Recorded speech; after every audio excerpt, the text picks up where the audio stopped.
Let's move on to question two.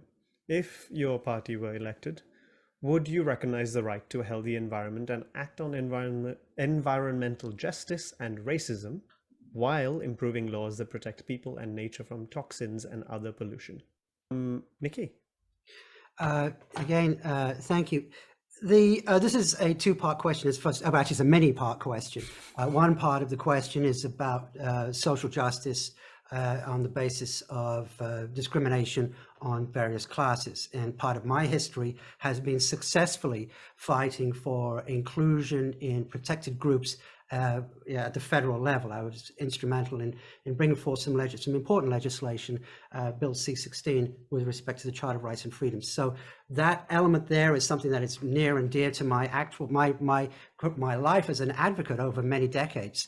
So that in that aspect, of course, I'm somewhat in agreement with what Howard is saying here. A slight disagreement there that although I do care for the Orange Party, it's not the only party that factors in the social component. And part of our sign-off is that we need to address poverty, zero hunger, good health and well-being, and a whole host of other things as part of looking at the environment.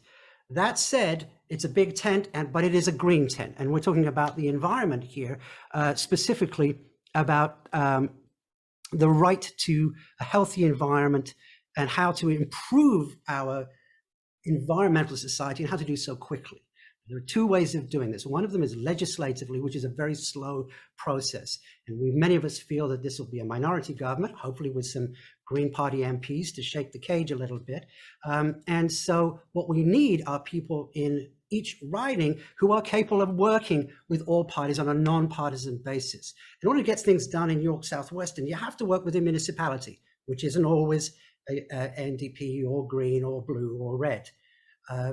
We have to work with the province, which currently is blue, blue, blue all the way through, regardless of the fact that we have some pretty good representation in York South-Western. But it is a blue government at the provincial level, and it is likely to be a red or indeed a blue government at the federal level. And so someone who has experience and understands how to get this interjurisdictional communication going, actively figure out how to get everybody on the same page is key to making the changes. Legislation, we have quite a lot of legislation. It's illegal to poison a well. It's illegal to dump raw sewage in the street. What we need is enforcement and engagement from the various levels of governance. And that's where I think I bring a lot to the table.